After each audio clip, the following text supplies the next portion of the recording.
اب جو آپ کو ایک وظیفہ بتایا جا رہا ہے سورہ البقرہ کا وظیفہ، یہ بہت ہی اچھا وظیفہ ہے اور آزمودہ وظیفہ ہے۔ بڑے بڑے لوگوں نے اس پر عمل کیا، بڑے بڑے لوگوں کی زندگی میں بڑے بڑے انقلاب آئے۔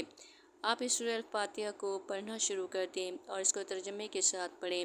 سورہ فاتحہ کو تھوڑا تھوڑا کر کے بھی پڑھ سکتے ہیں، ضروری نہیں ہے کہ ایک ہی نشست میں سورہ فاتحہ ایک ہی ٹائم میں پڑھی جائے۔ جتنا آپ آسانی کے ساتھ پڑھ سکتے ہیں اس کو پڑھیں، مگر ضرور پڑھیں، ہر دن پڑھیں۔ آپ دیکھیں گے کہ آپ کی زندگی میں تبدیلی آ جائے گی اور آپ کی جو بھی پریشانی ہوگی، چاہے وہ بیماری کے حوالے سے ہو، چاہے وہ مال کے حوالے سے ہو، چاہے وہ رزق کی کمی کے حوالے سے ہو، وہ دور ہو جائے۔ اگر سورہ البقرہ کا یہ وظیفہ آپ کو اچھا لگے تو کمنٹ سیکشن میں ضرور بتائیے۔